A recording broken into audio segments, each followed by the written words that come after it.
Dulu bayangan saya kan, enak ini. Ini wis kentung dibayar gitu kan, sepernya gitu kan.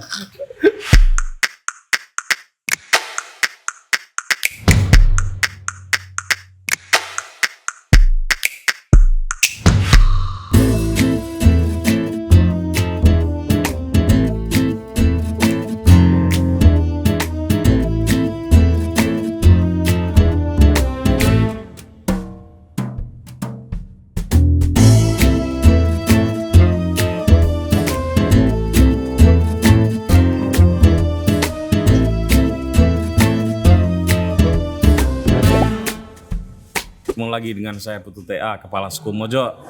Dan siang yang panas ini bersama saya ada seorang wartawan, adik kelas saya di kuliah. Jadi di Fakultas Filsafat itu ada banyak orang yang kemudian menjadi wartawan karena nggak jelas filsafat itu kerjanya apa ya. Justru kekurangannya itu kelebihannya. Oh ya. Kardono Setio Rahmadi. Dono ini sejak kuliah itu udah cari duit sendiri ya Don ya. Iya.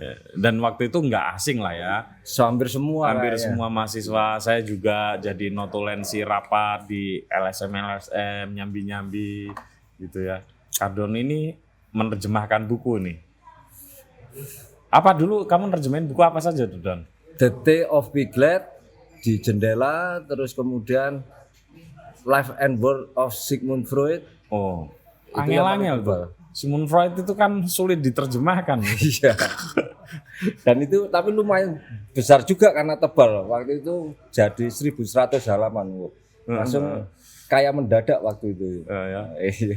Kan kameranya nih kan lho. Oh, iya. Maklum. Terus Gak tahu Philosophy of Zen ya, Zen, apa namanya? The Way of Zen. The Way of Zen. Siapa lagi ya? Kamu banyak juga yang 3 soal buku. Zen ya. Iya. Pokoknya intinya 3 buku yang saya buku yang kemudian terbit. Yang terbit ya, yang Iya. tebal-tebal ya. Iya. Sambilan yang lain yang terjemahin yang Ini rental penerjemah rental. penerjemah rental. Jadi dulu yang bisa bahasa Inggris gitu ada rental penerjemahan gitu ya. Iya. Di Jogja nggak tahu sekarang ada atau enggak. Sudah nggak ada lah itu. Terus- Orang nggak mungkin ngetik ini sudah punya laptop masing-masing. Kalau dulu kan mau bikin tugas ke rental gitu ya. kan. Nah, kamu lulus langsung jadi wartawan. Langsung Daftar di Jawa Pos ya. langsung waktu itu sudah lulus tapi belum wisuda waktu itu. Terus kemudian ada lowongan pekerjaan, saya coba iseng-iseng masukin, keterima ya enggak. Keterima ya syukur, enggak keterima ya sudah karena masih panjang menurut saya jalan Ya, saya. masih muda. Kamu cepet kan kuliah ya? Iya. 4. 6 tahun setengah. Oh, iya toh. Iya. Ya, karena- saya 7 tahun lebih sedikit. Orang yang ini sebenarnya tradisi pendidikan dirusak oleh orang-orang yang lulus cepat dengan IP tinggi. Enggak teli. Membuat kita semua panik. Dan tahu-tahu sudah lu kok wis suwe rek kuliah ya. Kamu sebetulnya memang punya cita-cita jadi wartawan? Enggak. Kepeksa ya? Kepeksa. Bukan kepeksa ya. Reganya pira. Kepeksa. Tidak cekta omongnya. Soalnya kalau saya ngomong sama Kardono itu logat saya harus ngikut jadi logat Surabayaan. Enggak sih. Artinya ya ini aja sih kecelakaan sejarah aja. Karena saya waktu itu mikir saya nggak punya cita-cita kerja, apa yang penting kerja. Karena saya ganteng juga enggak ya toh. Iya kan? Pinter Nah, ya. aku sih lumayan ya. Pinter ya nanggung. Arep kerja apa? Nah, ya, pinter di bawah rata-rata. Dalam hal akademis, dalam hal yang lain enggak lah. Terus. Jadi ya gelundung semprong kalau istilah orang Surabaya itu. Jadi wartawan menurut saya kecelakaan yang menyenangkan, kecelakaan sejarah yang menyenangkan lah. Ternyata padahal saya waktu itu dulu kalaupun misalnya jadi wartawan itu pinginnya sebenarnya jadi wartawan bola, tabloid bola. Karena saya suka sepak bola dan kayaknya jadi wartawan bola keren. Dan Milanisti dia. Iya, Milanisti. Tapi jeblok bos, saiki bos. Lu lumayan rek bisa. Iya, Masuk kan Liga Champions. masuk. Ya, yes. Disyukuri lah Don. Iya. Nah, masuk jadi wartawan, kamu di des apa? Langsung waktu itu entah kenapa langsung dimasukkan ke des kriminal. Saya nggak ngerti. Oh, rupanya. Padahal ya wajah seperti peragawan gini kok taruh jadi kriminal, des kriminal. Tapi menurut saya itu yang menarik karena apa? Awalnya mungkin bagi wartawan yang baru masuk, kriminal itu tempat dalam tanda kutip mungkin Kasta bawah ya. iya Untuk bawah. wartawan. Nah, tapi justru menurut saya itu yang paling menyenangkan karena ada banyak hal yang bisa dipelajari langsung di lapangan dan itu sangat jauh dengan teori-teori menjadi jurnalis yang baik atau misalnya kalau di buku seandainya saya jadi wartawan Tempo nyaris semua buku itu nggak kepake. Nggak kepake serius. Karena di sana itu mengembangkan apa ya? Kalau di dunia jurnalistik itu ada dua, how to get and how to write. Dan di kriminal ini orang itu yang menjadi seni di wartawan kriminal itu how to get. How to get. Iya, bagaimana Anda mendapat informasi data. Karena apa? Karena di kriminal kadang polisi itu dalam tanda kutip lebih senang tidak diberitakan sebenarnya. Oh gitu. Oh, Bukannya iya. malah untuk menunjukkan prestasi mereka? Kalau sekarang iya, kalau Polri zaman dulu beda, Bos. Oh gitu. Kalau Polri zaman sekarang kan Supaya sudah dapat konteksnya kamu jadi wartawan tahun berapa? 2004. 2004. Di saat itu belum ya, belum ada PR kepolisian. Belum gitu. ada. Waktu itu divisi humas menurut saya bagian buang-buangan yang nggak kepake di serse atau di mana yang pejabat strategis ke humas dan nggak ada kerjanya, harus nggak ada kerjanya dulu. Tapi kalau sekarang divisi humas mentereng dan itu menjadi lot batu karir yang ini luar biasa. Iya. Soalnya sering konferensi pers diliput TV gitu. Betul, dan itu kan biasanya pimpinan akan melihat bagaimana seorang perwira itu how to deal with ini dengan isu yang buruk misalnya. Bagaimana mengatasi isu yang buruk di Betul. depan wartawan gitu. Dan tidak kehilangan kendalinya, itu yang paling dan itu luar biasa dan memang ya seperti itu harusnya. Pengalaman menarik apa waktu kamu meliput kriminal? Ada banyak Kan sekali. karirmu tiba-tiba kayaknya justru cepat melejit karena ngurusin kriminal kan? Ya karena ini sih how to get. Waktu itu saya saat menjadi wartawan punya ini beda dengan yang lainnya. Ketika jadi wartawan. Bukan, ketika jadi wartawan baru biasanya itu kan gerumbul-gerumbul. Artinya ada kelompok pokja wartawan terus kemudian bareng-bareng nyari berita. Kalau saya enggak. Karena waktu itu saya di wilayah ditugaskan di Polrestabes Surabaya. Yang tidak ada divisi humas, yang tidak ada orang wartawan datang terus pasti ya tinggal beritanya opo iki. Enggak ada gitu loh. Jadi satu-satunya jalan ya harus masuk ke serse, masuk ke ini, masuk ke bagian-bagian itu. Dan ini ada seni seni pendekatan tersendiri untuk bisa diterima oleh mereka gitu. Kan ya enggak mudah gitu orang luar bisa masuk ke ini dan itu menurut saya seni sendiri. Dan ini hal yang saya pelajari banyak itu justru di sana gitu loh. Apa yang kamu pelajari?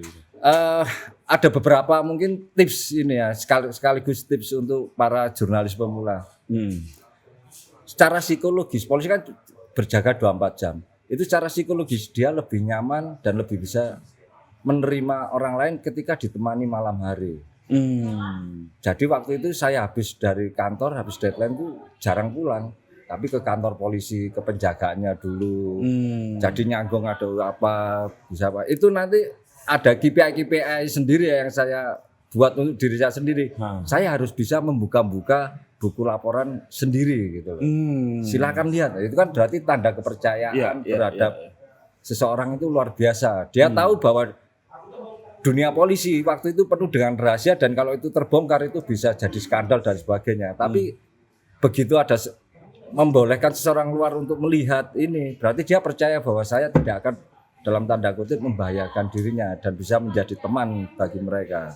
Liputan apa yang pernah membuat kamu makin dipercaya atau membuat kamu kemudian mendapatkan kepercayaan yang lebih gitu dari pimpinan gitu? Waktu itu ada banyak sebenarnya, ada banyak. Waktu itu di awal-awal ketika saya mulai 1 tahun pertama lah, saya mencatatkan banyak ini ya. Kalau di Jawa Pos itu ada yang namanya tunjangan prestasi, artinya dihitung dari jumlah berita yang dimuat. Saya waktu itu selalu dapat maksimal. Tapi yang menarik itu ya ada beberapa hal kasus ya yang saya benar-benar ingat itu. Saya mendapatkannya pun juga cukup beruntung. Waktu itu ada pasar turi dibakar. Oke. Pasar turi Pasar turi Surabaya ini maksudnya. itu adalah pasar yang sangat legendaris di Surabaya dan dia menjadi pusat atau hub ya di Indonesia Timur. Betul. Nah, Yang nggak bisa dirapikan bahkan Sampai ya. sekarang. Sampai sekarang. gitu loh. Nah, itu waktu itu semua koran memberitakan dan berspekulasi apakah ini sengaja dibakar, tapi biasanya hanya model yang sensasional, hanya sekedar asumsi-asumsi dan sebagainya. Nah, kebetulan waktu itu datang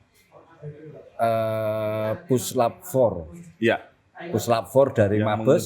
Iya. Kebakaran itu kira-kira Meneliti ini apa, gitu.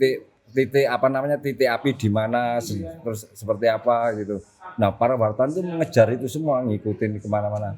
Nah, waktu itu saya melihat ada anggota Puslap 4 cabang Surabaya, nggak ada Puslap 4 Polda, namanya cabang Surabaya. Itu duduk-duduk gitu. Saya bawa es teh, saya bagi es teh saya, terus saya kemudian tak kasih rokok gitu. Terus dia ngelihat saya, dari mana Mas? Saya jawab, Pak. Wah, pinter sampean ini, nggak ngikut ke sana katanya, nggak ngikut Puslap 4 itu. Puslapornya nggak? Iya. Oh, yang cabang anggotanya itu. Terus saya kasih rokok. Saya nggak ngerokok, tapi saya menghargai sampean. Dia merokok itu. Nanti malam telepon saya. Gitu. Sore saya telepon, agak malam itu saya telepon, dia cerah itu dibakar, ini datanya, langsung saya dikasih data berikut ininya itu. Dan waktu itu Jawa Pos koran yang pertama yang tanpa menyebutkan tanda-tanda, pasar turi sengaja dibakar. Gitu ya? Iya, itu benar. Itu akhirnya ketangkap pembakar? Sampai sekarang enggak. Tapi waktu itu besoknya Kapolda yang ngaku ya bahwa memang itu dibakar gitu ya. Kamu kayaknya kayak gitu pernah beberapa kali ya? Oh, iya. Yang langsung berani bikin, sementara media lain masih tanda tanya, kamu berani? Iya, karena saya selalu berbasis data. Kalau saya nggak punya sumber yang saya percaya, itu saya nggak akan. Misalnya liputan teroris nih, waktu siapa yang di Temanggung, Ibrahim yang digerebek ini, semua TV One. Kalau nggak salah, dia bilang bahkan sampai Karni Ilyas pun turun ke Temanggung ya. Betul. Waktu itu TV One ya. Dan itu bilang bahwa ini Nurdin Mohtop. Nah, saya itu juga ini, tapi tiba-tiba kenalan saya waktu itu anggota Densus itu nelpon. Ini sumber saya ini agak aneh memang orangnya itu. Dia kalau nelpon itu cuma singkat-singkat, terus ditelepon nggak bisa, kurang ajar. Dia cuma nelpon gini, kamu jangan ikutan TV banyak loh. Kenapa Kak? Pokoknya itu bukan Nurdin. Udah 1000% kalau kamu nulis itu bukan Nurdin, itu pasti betul. Itu 1000%, saya jamin. Bukan Nurdin M-Top gitu. Iya, bukan Nurdin M-Top.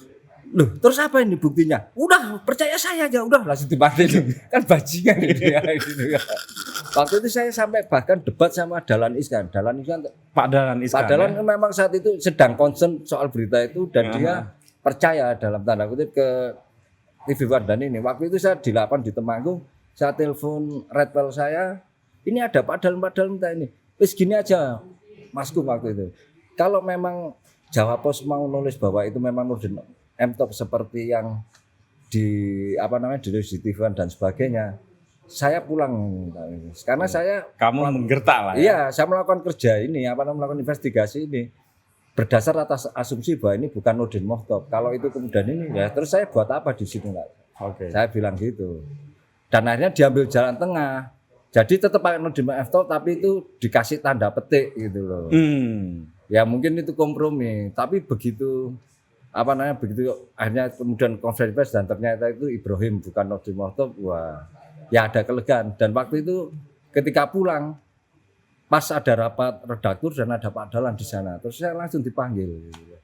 Ini luar biasanya Pak Dahlan menurut saya. Dia tahu bagaimana ini mengapresiasi anak buahnya. Langsung dilempar tas, ini buat kamu katanya gitu. Ceritakan pada saya, kenapa kamu kok sampai yakin itu bukan Nurdin Mohtop? itu saya yang salah, dia bilang gitu. Dahlan Iskan. Luar biasa itu di depan Terus ini, saja Pak Dahlan ya. di depan para redaktur. Hmm. Saya ingin tahu kamu kok bisa yakin seperti itu gimana? Terus kamu nyeritainnya itu goro-goro sumber info. Ya saya bilang saya dapat sumber terus di lapangan ini. Ya kan malu saya. Nah, ini salah satu yang nanti memang mau banyak kami obrolkan ya. Di sini adalah Cardone ini salah satu jurnalis yang spesifikasinya itu di soal terorisme.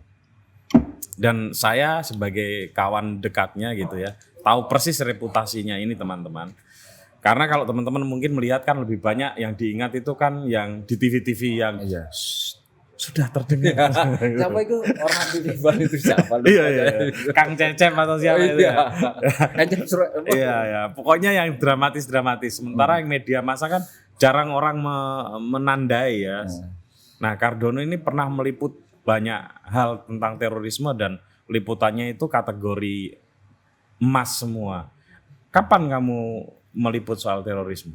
Yang pertama sejak bom Bali, pertama itu sudah mulai terlibat. Tapi yang benar-benar terlibat in charge itu ketika tahun 2004 ada anggota JI namanya Abu Fida ditangkap terus ditemukan di rumah sakit Dr. Sutomo dalam keadaan pakaian compang-camping penuh luka-luka dan ini apa namanya agak waras gitu loh. Oke. Nah kebetulan waktu itu salah satu anggota TPM tim pembela Muslim Fahmi Bahmid namanya itu ngontak saya. Ini saya membela ini ke Abu Fida gitu. Pengacaranya lah ya. Iya, pengacara terus kemudian ngajak ketemu saya terus ngobrol, dia beberkan semua data yang ada. Nah, kebetulan saya juga pegang sprint card-nya itu. Saya waktu itu konfirmasi ke seorang perwira di Polrestabes Surabaya yang dia juga anggota Densus. Terus saya tanya, dia mengelak gitu. Enggak Apa? ada. Pertanyaanmu soal apa? Ya soal konfirmasi apakah ini benar ditangkap Densus gitu. Karena Densus waktu itu masih polisi waktu itu tidak mau dikaitkan dengan itu. Tapi dia benar si tokoh Apa? si tokoh ini memang benar orangnya itu. Abu Fida. Iya, Abu memang Fida. benar. Iya. Dia itu seorang tokoh tua sebenarnya di dunia Ikhwan Jihadi dan sangar sebenarnya dia itu memang. Cuman ya waktu itu dia mengalami penangkapan dan kemudian karena teknik interogasi yang tidak biasa bukan berarti ini penyiksaan loh ya. Iya. Karena waktu itu Satgas Bom ya waktu itu punya cara sendiri ya antara persuasi dan ini. Intimidasi lah. Iya. Iya.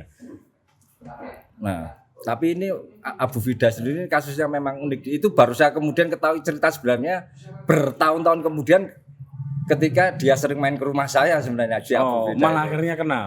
Malah sampai sekarang masih baik. Masih baik. Iya. Enggak, ternyata dia mengalami apa di saat itu? Jadi dia itu ditangkap memang, tapi terus kemudian dia berusaha kabur. Nah terus dia mengaku tidak sadar sebenarnya gitu. Kabur ini terus kemudian jalan kaki dari sampai Jombang ke Surabaya atau apa gitu loh. Makanya dengan ini dia memang mengalami agak Guncangan jiwa. Iya, dalam penangkapan itu sebenarnya. Nah, terus saya telepon itu si perwira itu terus kemudian dia menolak bahwa dia yang menangkap. Padahal saya pegang sprint ini, surat perintah penangkapannya itu dengan ada nama dia.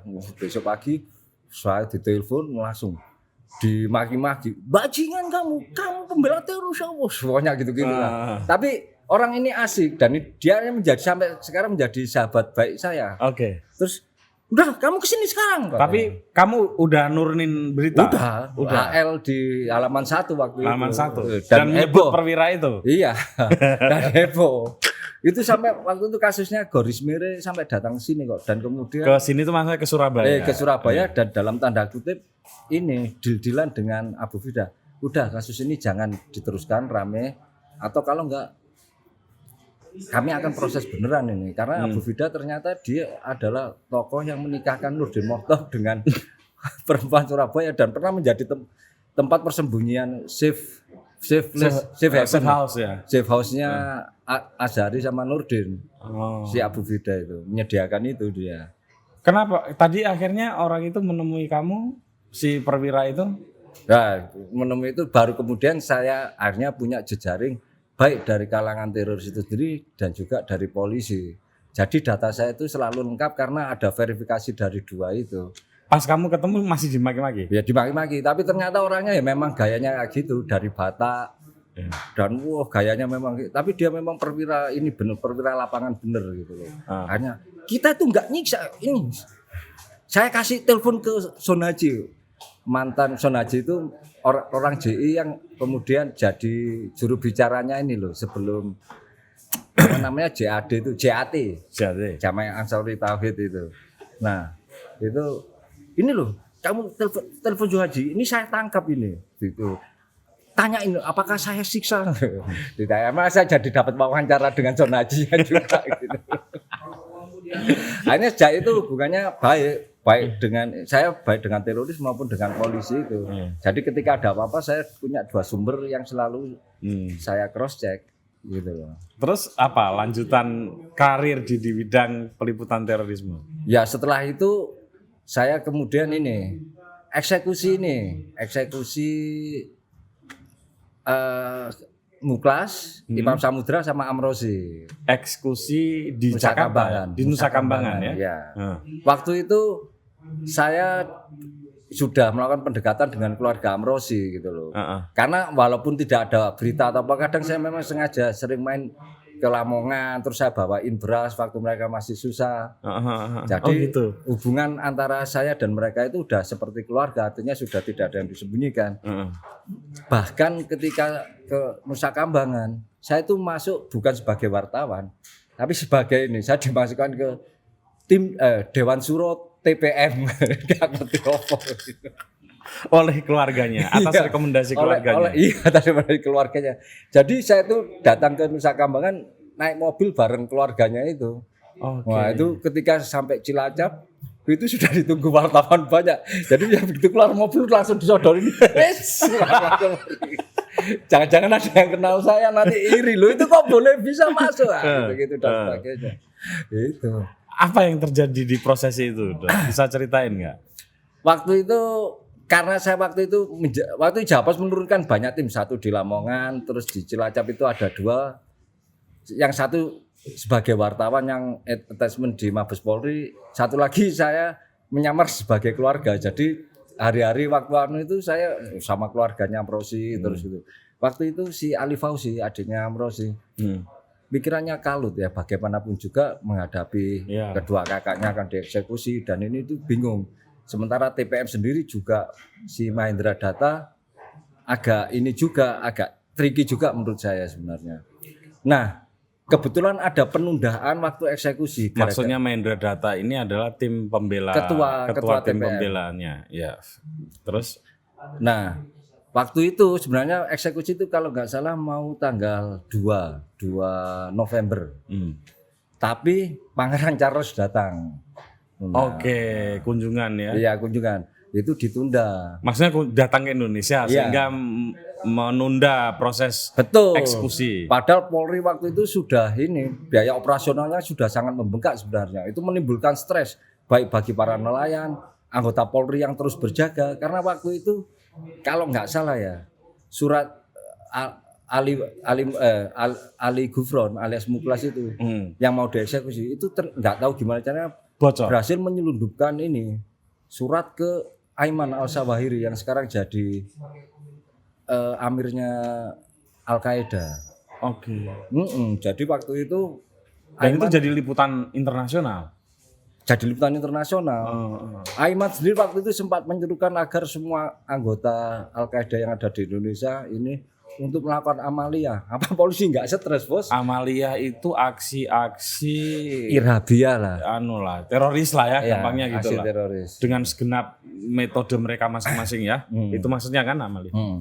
Itu menimbulkan stres ya, baik bagi polisi, terus kemudian bagi keluarga Amrozi sendiri karena si Ali Fauzi harus menenangkan orang tua dan kemudian juga harus menghadapi proses yang berlibat gitu loh. Dia sampai stresannya sampai bilang gini, udah Aki, kita saudara ya, saya bilang gitu.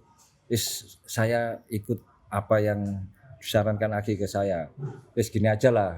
Saya tahu dia memang butuh kepastian dan waktu itu sudah tanggal 9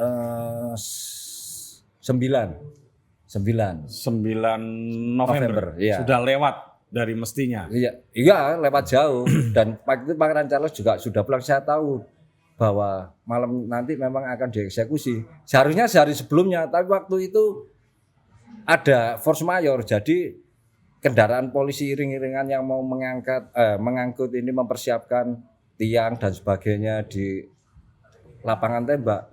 Itu terjebak ini lumpur karena malamnya hujan deras tiba-tiba dan ini gitu. Sampai waktu itu Pak Surya Dharma mantan Kadensus saat itu sampai marah-marah, apa perlu saya yang harus nembak satu-satu kepalanya biar ini segera cepat selesai gitu. Karena marah anak buahnya kok persiapannya nggak matang gitu loh. Nah itu kan menimbulkan stres. Sementara Ali Fauzi itu sebenarnya pengen mau pulang menenangkan diri tapi selalu ditahan-tahan gitu.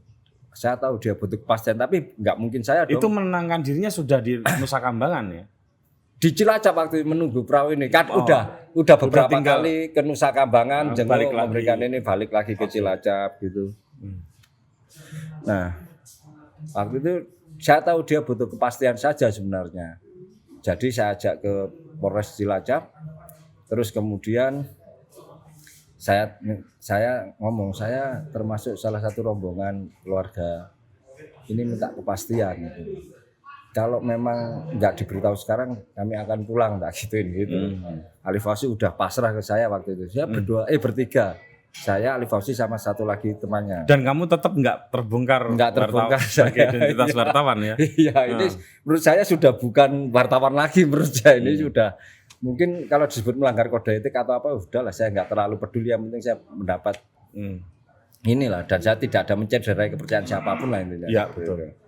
Nah, terus kalau itu kami pulang kalau nggak diberi. Lu jangan, nggak kamu pulang itu. Lu jangan, Anda mau nahan saya tak itu segitu. Anda mau nahan kami tak gitu. Kamu gertak polisi? Iya. Tapi tiba-tiba langsung ini. Polisi banyak tuh datang langsung menutup jalan keluar kami. Waduh ini bajingan tenan ini. Akhirnya udahlah daripada ini. Akhirnya kami waktu itu ditahan di ruangan Kasat Lantas ini. Bertiga itu supaya nggak pulang dan malamnya itu Ali Fauzi bisa diberangkatkan. Saya waktu itu nggak mau diberangkatkan ke eksekusi tempat karena harus ada saksi memandikan dan sebagainya. Nah waktu itu saya juga di ini tapi nggak bisa dong karena tas saya masih di hotel dan sebagainya. Kalau saya terbang naik helikopter dari Nusa Kambangan ke Lamongan, nah gimana barang-barang saya gitu. Jadi ya itu pengalaman ditahan. Waktu itu sempat muncul berita kok di TV-TV itu. Ali Fauzi diamankan atau ditahan di Polres Cilacap bersama 2 orang tak dikenal, Pak.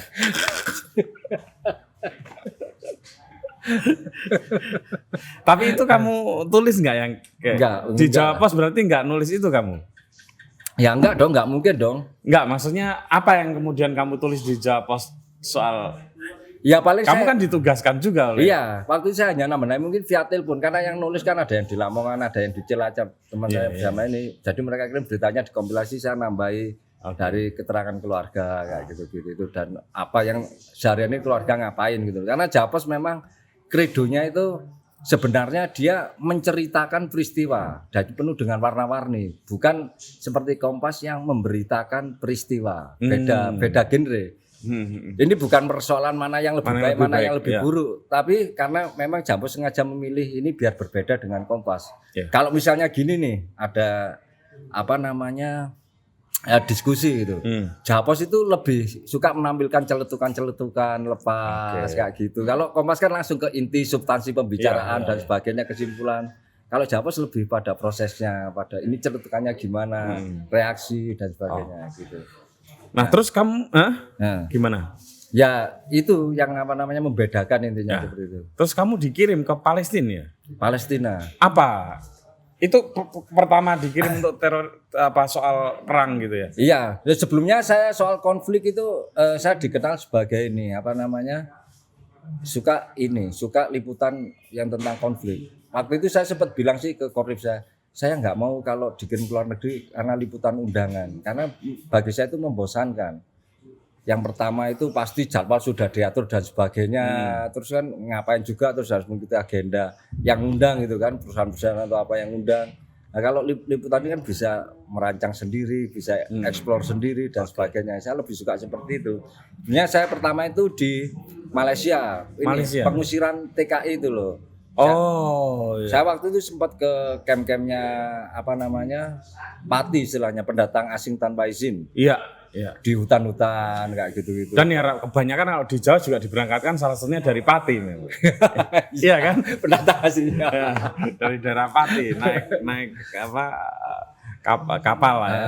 Terus kemudian ini pemberontakan biksu-biksu di Myanmar. Oh, kamu turun di sana? Iya, saya turun waktu itu. Kalau kayak gitu ya, Don. Apa? Misalnya kayak yang di Myanmar, apa yang kamu lakukan? Pertama kali karena apa? Susah masuk, mencari jalan masuk itu yang selalu tricky bagi seorang wartawan itu. Karena Myanmar itu kan satu-satunya negara yang memberlakukan visa jika ada orang dari kawasan ASEAN mau ke sana. Cuman Myanmar aja itu.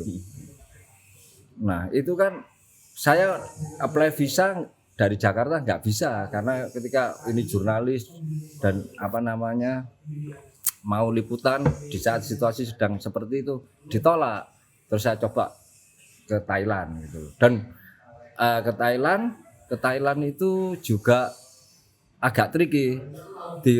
Mau saya coba jalur resmi tetap nggak bisa, hanya saya masuk melalui perbatasan di Chiang Mai dan Chiang Rai. Dan itu kamu cari jalan sendiri? Cari jalan sendiri. Japos itu selalu seperti itu. Jadi kalau nyuruh itu redaktur itu kurang ajar. Telepon siang-siang jam 12, Mas liputan ke Myanmar ya? Iya. Kapan Pak? Sore ini. Seperti itu. Tapi itu ya memang biasa lah di Japos, memang iklimnya seperti itu. Jadi biasa disuruh kerja rodi seperti itu. Tapi ini menantang, sangat challenging. Dan ini saya menemukan passionnya di situ itu. Nyari-nyari jalan sendiri, Akhirnya bisa tembus ke Myanmar. Bisa tembus. Ya melalui ini saya nyogok petugas imigrasi di perbatasan darat itu. Pokoknya asal bisa masuk. Iya. Terus yang di Malaysia itu kamu nggak mengalami kesulitan?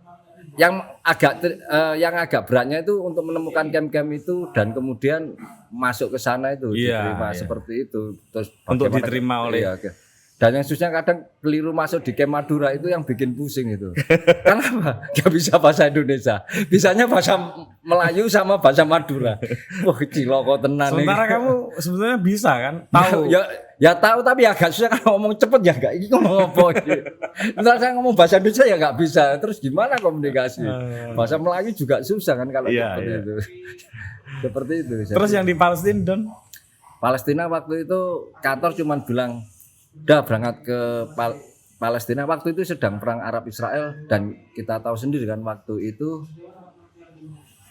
sampai sekarang pun Palestina itu walaupun jauh secara geografis tapi proximity, kedekatan itu selalu ada dengan masyarakat Indonesia. Jadi apapun tentang Palestina itu selalu pasti akan membawa riak di Indonesia. Ini aneh sebenarnya, tapi ya enggak, saya mungkin belum mendalamnya lebih jauh, tapi apapun yang terjadi di Palestina itu sangat ini. Nah waktu itu kantor memutuskan untuk ngirim gitu loh. Kamu berani? Ya udah ini tak kasih duit. Lewat mana Pak? Ya, cari sendiri, karena saya pun juga nggak pernah ke sana katanya gitu. Jadi ya nyari-nyari. Kornitnya bilang gitu. Iya. Nyari jalan sendiri. Pokoknya bola kon sing jalan dewe. Iya seperti itu. Terus apa yang kamu lakukan? Yang pertama saya cari jalan karena ke Gaza, satu-satunya kan lewat Mesir, nggak mungkin lewat Yordania, karena Yordania ke tepi barat kan. Sementara yang Gazanya harus dari Mesir. Saya ke Mesir. Nah untuk ke Mesir ini sendiri saya lagi-lagi mendapat keberuntungan dari jejaring sebelumnya. Banyak wartawan yang apply ke Mesir itu lama prosesnya. Saya itu apply itu Jumat ke Jakarta Jumat. Dan ketemu perwira teman saya yang tadi itu, yang teroris itu. Kamu ngapain di sini? Ini saya mau ke Mesir. Oh, kamu mau ke Mesir? Bentar. Ternyata dia baru saja kerjasama dengan polisi Mesir mengungkap human trafficking. Jadi dia langsung saya teleponkan teman saya. Jadi saya apply Jumat, Senin sudah jadi suruh ngambil. Terus banyak ketika saya sampai sana ketemu wartawan saya kaget loh. Kamu sampai berapa lama ngurusnya? 3 hari ya. Padahal yang lain itu 1 bulan. Gitu. Apa yang kamu lakukan di sana? Pertama ya cari jalan ke ini ke bagaimana sih masuk ke Gaza itu. Saya langsung ke kota perbatasannya Rafah. Di Rafah kan ada Rafah Mesir sama Rafah Palestina dan tengah-tengahnya itu gate gitu kan. Nah, saya ke sana tanya-tanya ternyata saya harus ke Kairo lagi, balik lagi ke Kairo ngurus surat izin macam-macam ke State of Security. Mungkin di sini dulu Bakor Stanas. Oke. Nah, seperti itu. Ngurus itu sendiri. Dapat ini surat dari kantor, dari KBRI. Waktu itu KBRI di sana sangat helpful sekali.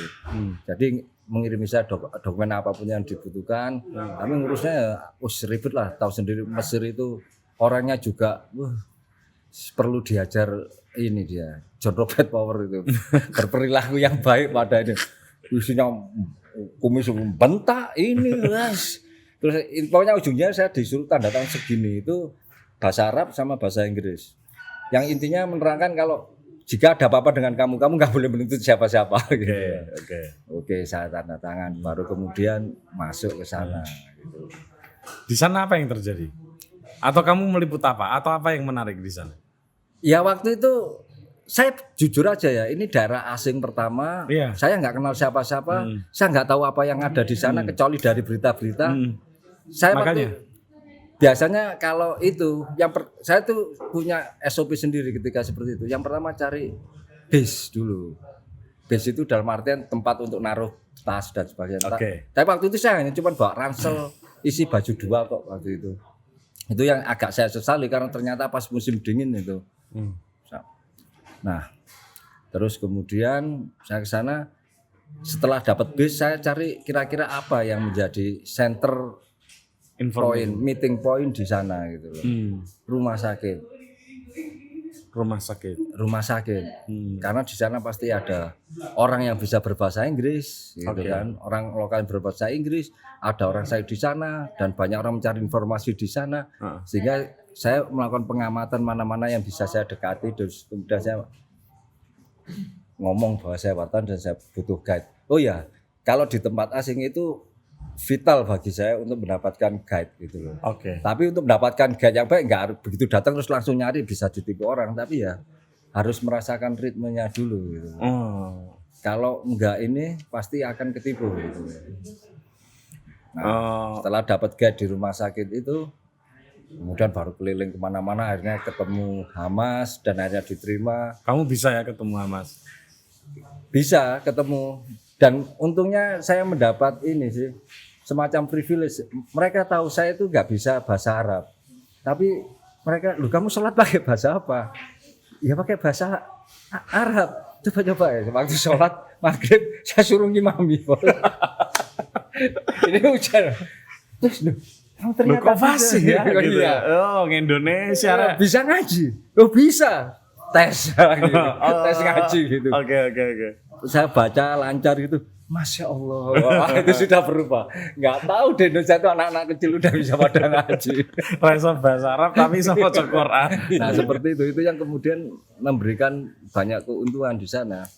Dan tapi karena Hamas ya memang dia sangat berhati-hati. Jadi saya itu dibawa berjenjang dulu, baru kemudian diterima sampai ahlan wasalan. Silakan cari informasi apapun tentang Hamas, tulis informasi apapun tentang Hamas, kami akan membantu kecuali 2 hal. Satu, ketemu Ismail Haniyeh waktu itu yang paling dicari, sama ini Muhammad Al-Dif. Muhammad Al-Dif itu komandan Izzuddin Al-Qassam sampai sekarang itu. Yang hanya diketahui namanya tapi nggak pernah diketahui wajahnya itu loh. Jadi mungkin kayak subkomandan tim Marcos kemana-mana selalu pakai balaklava gitu. Itu sampai sekarang yang paling misterius dari Hamas kan itu. Itu ya. Muhammad Al-Dif kalau bisa ketemu dan wawancara, dahsyat itu. Nah terus kamu pernah juga meliput di Filipina ya? Iya. Liputan tentang ini apa tuh? Camp-camp pelatihan. Camp-camp. Iya. Nah pas kebetulan saya ke sana itu, pas momennya habis bom Marriott, terus kemudian penangkapan Nurdin. Heeh. Jadi pas momennya. Jadi saya Itu juga penugasan kantor atau inisiatif pribadi? inisiatif saya mengajukan usulan liputan. Karena kalau cuma liputan kayak gitu-gitu aja di Indonesia biasalah gitu loh. Kenapa nggak sekalian ke campnya gitu loh. Bagaimana sih pelatihan di sana, kondisi campnya seperti apa dan sebagainya, kan sangat sangar kan itu. Saya suka yang sangar-sangar. Itu camp untuk para teroris. Pelatihan. Iya, MILF, iya. Iya. Waktu itu JI memang afiliasinya sama MILF Iya. karena yang terbesar di sana, dan ini sebagai ganti JI melatih para gerilyawan MILF, mereka diberi tempat dan ini. Dan safe house di sana gitu loh. Jadi mereka punya camp sendiri. Gimana caranya kamu menembus sana? Nah ini berkat bantuan Ali Fauzi. Oke. Kalau saya nggak akan mungkin berani mengajukan usulan ini kalau nggak ada jaminan dari Ali Fauzi. Waktu itu saya usul, Aki kalau saya pindah ke Filipina gimana? Dan gue wanita berani. Tapi ini aku kasih jalan. Mau nganterin apa? Oh jangan, saya masih buronan.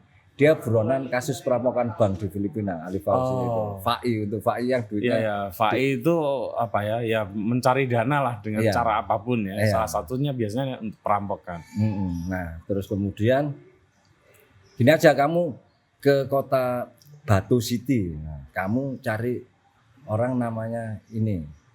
Nanti pokoknya sedapat mungkin kamu harus ketemu yang namanya Zabidi. Zabidi ini ternyata jenderal tertingginya MILF, jenderal sayap militernya MILF, dia yang kepalanya. Itu karibnya Ali Fauzi ternyata. Dan kamu diminta menyebut namanya? Iya, Oke. gitu. Jadi ya sudah, saya ke sana sendiri.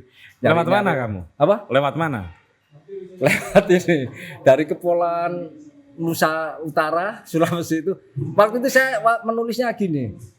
Saya minta bagaimana sih menelusuri teroris-teroris itu mendapatkan pasukan senjata. Nah, ternyata dari Filipina dan jalurnya itu dari perahu-perahu ini, jalur nenek moyang itu. Oke. Dari Mindanao, Jenderal Santos Mindanao, itu, terus melalui pelayaran pakai kapal ini, pambut itu, yang kecil itu, hampir 23 jaman lah menurut saya. Pokoknya saya ke sana itu mutannya ya tinggal hijau aja kecil itu.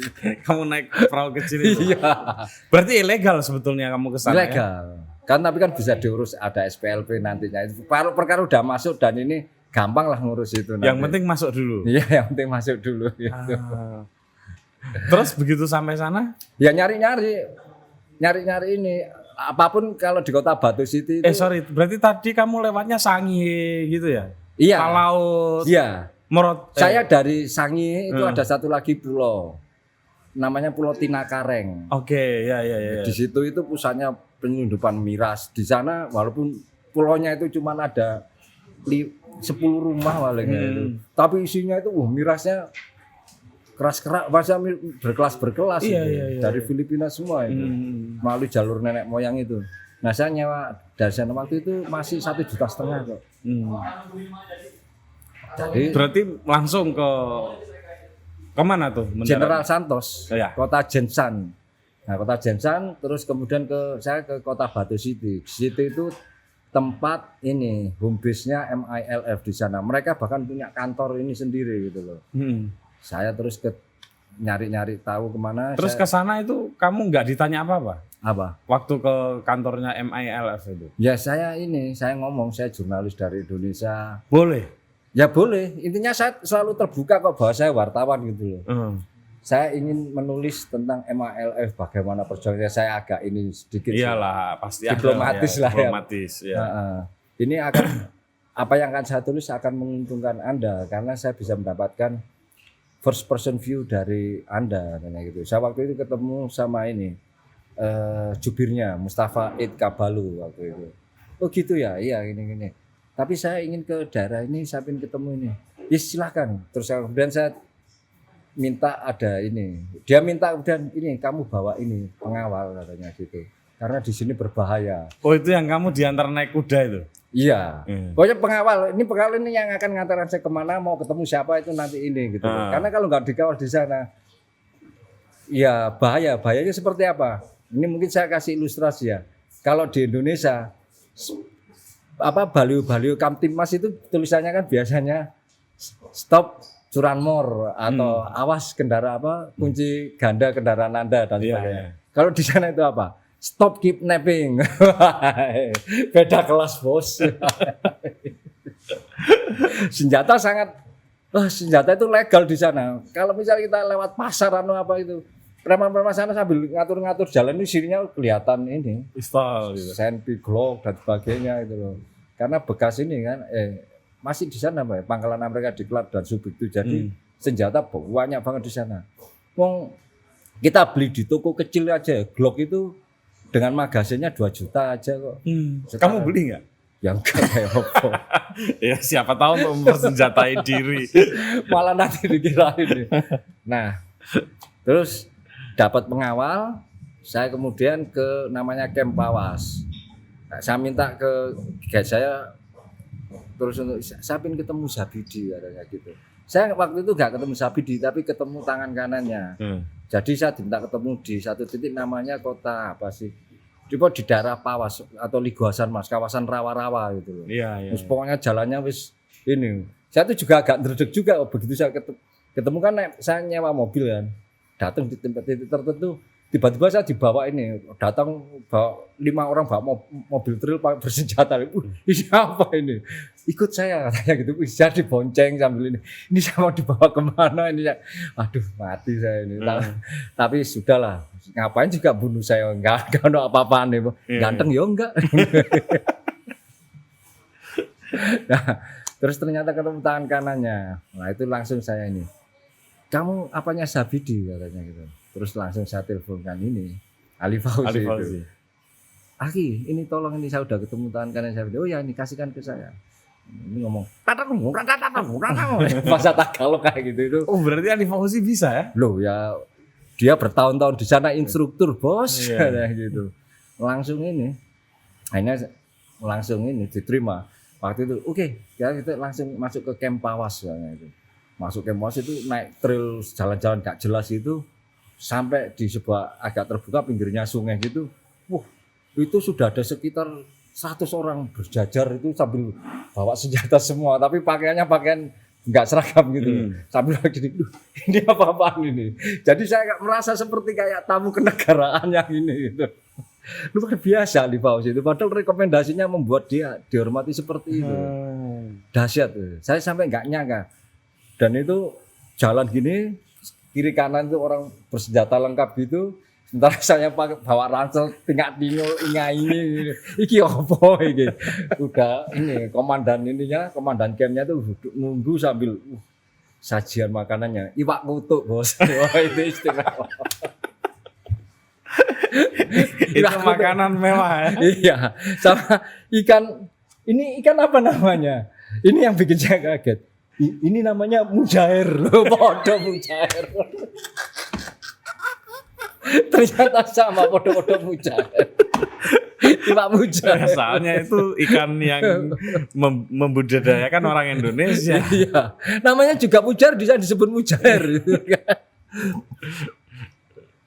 Nah itu, terus diterima. Sebulan saya di sana. Waktu itu kamu sambil tetap setiap hari bisa menulis? Saya tiap hari nulis tapi ngirimnya ketika saya keluar game, tapi langsung sudah banyak jadi terserah kantor itu mau dikeluarin dalam berapa ini. Saya nyediakan feature, saya nyediakan model berita atau saya menyediakan model liputan khusus. Pokoknya semuanya lah saya. Sebulan kamu di camp itu ya? Enggak hanya di camp itu camp yang rawa-rawa. Nah saya di sana diajari nembak juga. Ini ada cerita lucu juga waktu saya diajari latihan nembak itu. Ini M16 pegangnya gini ya gitu. Terus ini kuncinya, ini kalau mau otomatis, mau setengah otomatis, mau single shot. Nah gitu. Oh yang mana ini? Harus saya pegang gini. Langsung pada kabur semua gitu. Pegangnya gak meyakinkan. Takut kalau latihan nembaknya keliru. Hadapkan bawah aja, hadapkan bawah aja. Kenceng kan bisa pertama lagi. Malah kaget. Iya. Hadapkan bawah. Jadi gini. Coba rasakan sentakannya. Oh ya baru kemudian bisa gitu. Nah, ini terus Saya diajak keliling ke Oh, itu yang kamu ditodong karena mau ngerokok itu enggak? Lain lagi? Lain lagi itu Oh, di lain Davao, lagi. itu Duterte itu. Nah, Tapi di misi yang sama. di misi yang sama kan saya habis dari daerah-daerah gak jelas, saya balik ke kota ngirim ini terus bersantai-santai lah kayak gitu. Ke Davao itu paling modern lah di sana itu. Yang wali kotanya waktu itu Duterte. Nah, campnya itu ternyata ada di daerah Rawa-Rawa. Rawa-Rawa itu kalau mau keliling ke camp satunya lagi itu harus naik perahu, dan ketika naik perahu itu enggak dari pinggir ini terus ini perahu enggak, tapi harus jalan dulu masuk sampai segini bos, dan di situ banyak buayanya. Jadi waktu itu ya saya bawa gini, bawa M16 ini. Kamu bawa M16 nembak buaya. Iya. Nek misalnya ada buaya tenan kita ora ketembak. Iya, sembuh pokoknya gak mau ini gak yakinan nih. Wis pokoknya ini kok cek sorone golek duit.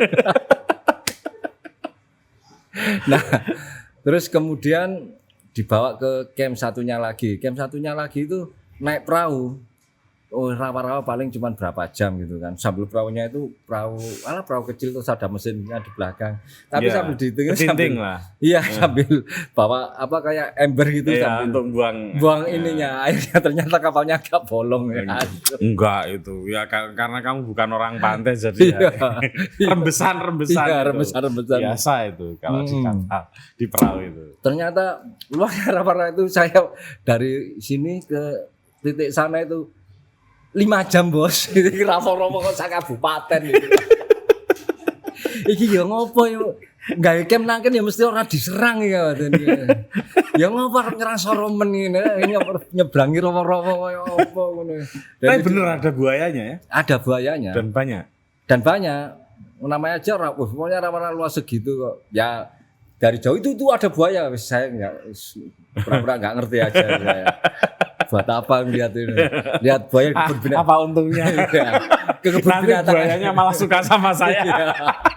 Lihat buaya kebun binatang aja.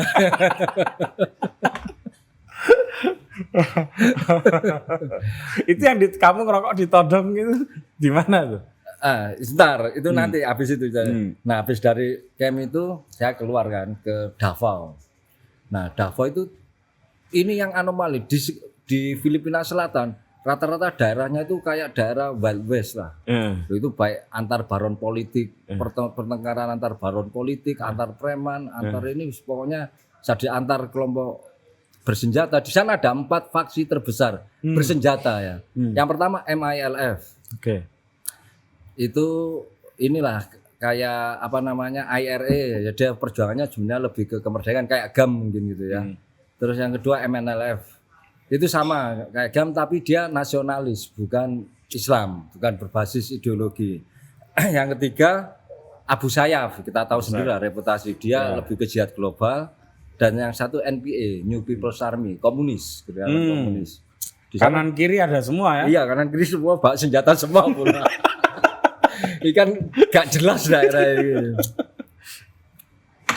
Terus ini, tapi di Davao, Duterte yang sekarang jadi presiden Filipina itu punya cara luar biasa ya. Lepas dari dia korup apa enggak, dia itu ini jago ini, mafia betul lah. Mafia itu dalam artian dia kumpulin semua faksi bersenjata itu, dia kasih pekerjaan dan duit ke mereka, tapi dengan satu syarat, jangan apa namanya main di Davao. Saya nggak mau itu. Dan dia bentuk dari ini gabungan dari 4 kelompok itu, mereka minta perwakilan pasukannya untuk bentuk yang namanya DDS, Davao Death Squad. Ini kayak Bisa ya dipersatukan ya?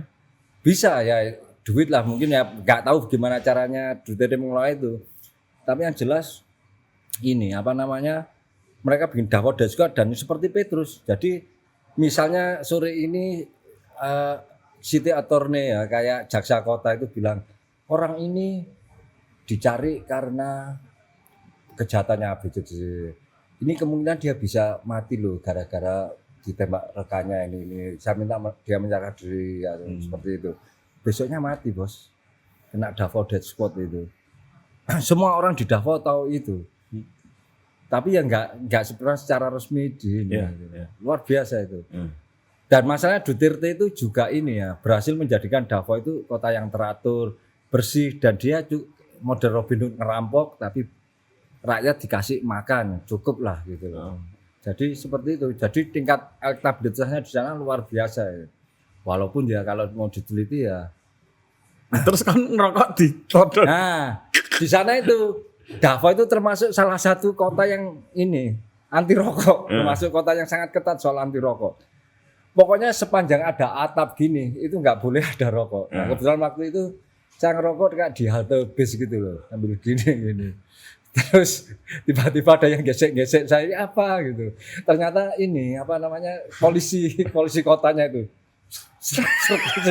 Senjata Iya. Cancel. Oh iya. Asu. Iki wis kutha sing anu keras iki to negara gatel iki. Nah, Cardone ini selain yang keras-keras itu tadi, dia juga ada yang keras-keras yang lain, yang lunak-lunak menuju keras. Dia pernah meliput industri blue film di Amerika. Ceritain Don. Wah. Sebenarnya ini kalau diceritain ya agak ini juga ya. Jadi sebenarnya waktu itu si Azrul Ananda putranya Pak Dahlan itu waktu itu jadi direktur. Dia kan punya program ini memberangkatkan, dia punya program ini lomba pramuka se-Jawa Timur. Pemenangnya diberangkatkan ke Amerika anak-anak pramuka itu. Iya. Nah entah itu mungkin karena ingin ngasih hadiah saya atau apa gitu ya. Saya diberangkatkan ke Amerika. Ngancani pramuka. Ngancani pramuka. Saya lihat jadwalnya itu ke Disneyland kayak gitu-gitu itu. Ini opo liputan pasti akan membosankan. Betul, saya nggak betah betul gitu loh. Panjang perjalanan sama anak-anak kecil, sama anak-anak ini kayak jadi babysitter. Nah pas lewat itu saya nggak sengaja ngelihat pelang ini di Los Angeles waktu itu. Loh, kok ada Vivid tuh, wah ini menarik ini. Saya punya ide nakal ini kayak gitu. Ya apapun ya ini lepas dari ini, saya tuh nggak betah ketika misalnya liputan yang teratur terus menyenangkan dan ini responnya yang itu nggak betah saya tuh pokoknya ingin ada sesuatu yang aneh itulah dari ini. Nah, kebetulan Vivid, kayaknya belum pernah ada nih di Indonesia yang bikin liputan tentang itu. Kemudian saya googling soal Vivid, ternyata ada nomor kontak ininya. Juru bicaranya, saya kirim email, minta ini, terus saya kirim kontak, ya sudah kontak, saya telepon, saya di ini dulu gitu loh. Emang apa untungnya saya memberikan izin kamu liputan Vivid katanya gitu. Loh ya nggak apa-apa, itu akan bagus untuk publisitas Vivid, saya bilang gitu. Memang di Indonesia itu legal apa katanya gitu.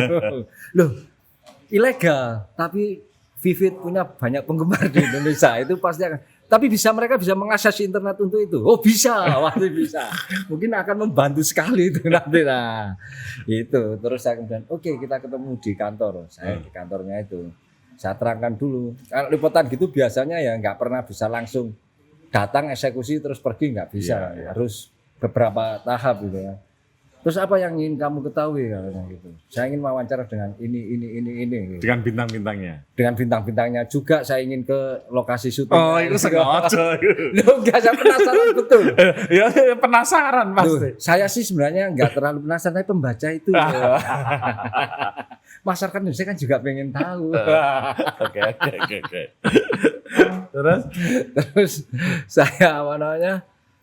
Oke. Kami ini, tapi kamu harus minta izin sekali wawancara aja sama CEO-nya, Stephen Hirsch. Itu juga pernah menjadi bintang ininya juga gitu. Akhirnya besoknya saya ketemu sama Stephen Hirsch, wawancara cukup panjang gitu. Tentang bagaimana Vivid dan sebagainya, proyeksi kedepannya seperti apa gitu. Karena kan sudah mati kan sebenarnya industri apa klasik video porno itu sudah mati. Diganti yang bawah tanah. Iya, seperti itu. Nah, setelah itu, tapi boleh dong saya ini apa namanya ke lokasi syuting untuk mengetahui persis seperti apa sih menjadi aktor dan aktris porno itu. Oke, kira-kira 3 hari lagi kami ada jadwal syuting di sebuah warehouse. Jadi mereka industri apa namanya Vivid itu biasanya dia nyewa warehouse untuk produksi. Itu pun jarang-jarang katanya karena lebih baik beli dari agensi atau apa, dari pihak lain atau apa, karena dia fokus pada streaming dan sebagainya lah, sebagai diseminatornya lah. Tapi kami ada ini jadwal, kami akan fasilitasi. Terus siapa yang ingin kamu wawancarai? Asia Carrera. Wah, ini bagi orang-orang yang dewasa pada. Ya, coba jelaskan karena saya nggak tahu siapa itu Asia.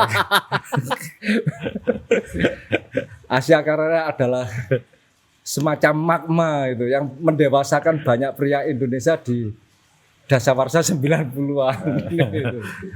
Bintang porno paling terkenal. Kamu akhirnya ketemu idamanmu ya? Enggak, ternyata dia sudah pensiun dan di kota lain. Nah itu cerita lain lagi. Tetapi tenang aja, kamu nanti saya sudah ini ngomong ke aktor-aktorisnya untuk sekalian kamu bicara gitu, untuk wawancara gitu. Dan kamu melihat adegan demi adegan itu? Iya, melihat adegan demi telanjangnya, iya, apa betul. Proses perkentuannya. Iya. Gitu. Ini kok lama-lama jadi kayak ini loh, prank video ini loh. Awalnya kayak serius gitu, terus tengah-tengah gitu loh. Podcast ini memang ini prank ini. Dan kok bisa kalau mereka melakukan adegan intercourse gitu ya? Itu jadi berulang-ulang. Ternyata setelah saya wawancara dan ini ya, wah ini bener-bener ini apa namanya, aktor dan aktif film porno itu nggak mudah bos. Nggak mudah? Iya. Ya iyalah. Loh bukan, dulu bayangan saya kan enak ini wes kentut dibayar gitu kan sepertinya itu kan bayangan saya, tapi ternyata berat bos. Seorang aktor misalnya ketika misalnya sudah ada jadwal syuting, dia itu selama hampir 10 hari lah, dia itu harus jaga kondisi, makanan harus di ini, olahraga ini ada ini standarnya semua. Jadi ketika cerot gitu, itu bisa banyak dan kental gitu loh. Berarti itu memang cerot natural. Natural. Tapi treatmentnya itu sampai 10 hari sebelumnya gitu loh. Dan bayaran untuk mereka ternyata juga nggak besar. Untuk aktor-aktor yang kelas B misalnya, itu bayarannya waktu itu ya sekitar $200 per scene. Per scene itu jadi adegan Iya tahu. satu kentu gitu ya. Kalau film kan biasanya beberapa kentu. Dan itu gitu. kan diambil berbagai angle itu dia berhenti. Iya, itu yang lucunya. Sudah suasana syutingnya ya kayak gini, panas, kena lampu sorot dan sebagainya kan. Jadi enak-enak gini itu enak-enak gini tuh. Enak-enak gini itu apa sih? Enak-enak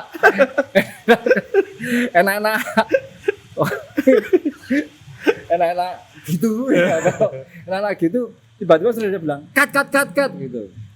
Nah ketika cut itu saudara langsung bilang kamu itu kurang ini, angle-nya kurang masuk, kurang ini, harusnya kamu agak lebih ini sambil di ini kan gitu. Nah itu jadi si aktornya itu sambil apa namanya dengerin sambil begini. Ya bayangin aja. Iya. Tegang. Ya itu saya langsung ingat adegan di film Swordfish itu loh. Perasaannya itu loh. Yang si Hugh Jackman itu ya, ditodong pistol sambil di oral sama ini sambil suruh mecahin kode. Ladeli. Jadi sambil gini. Oh iya saya akan gini. Seneng gruk-gruk kono. Tapi itu yang ternyata soro banget kalau jadi. Berat ya. Berat gitu loh. Tertarik untuk nah kebetulan waduh ini saya tuh dikasih kesempatan wawancara sama aktris yang ininya gede banget, waduh saya ilfil gitu. Ilfil malah ini wah saya bayangkan pasti saya akan sesak nafas gitu. Dengan gaya model ininya itu wawancara itu asem kok modelnya ya ngomongnya ya model kayak apa ya lucu-lucu itulah genit itu. Tanya juga jangan nakal-nakal gini. Mbak, kalau gituan di film itu emang enak nggak? Masih enak sih, masih enak nggak sih? Itu kan udah sering, udah ini kan juga ini. Kadang ya ditekuk-tekuk gitu gitu. Aku itu manusia tapi dirangkul-rangkul gitu, aduh.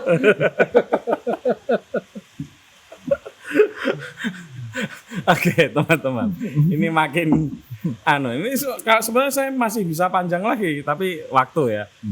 Terakhir, ini Cardono kan ya mohon maaf ya, sekarang sudah di layoff dari posnya industri media kita ini kan lagi mengalami surut ya, mungkin Sunset Industry ya. Iya. Salah satunya adalah media massa, termasuk media massa cetak. Cardano baru saja di layoff tahun November tahun lalu. 2020 ya. Padahal dia sudah 17 tahun lah ya. 16 tahun setengah, hampir Dengan 17 tahun. dengan jam terbang itu tadi, dari mulai urusan perang, terorisme sampai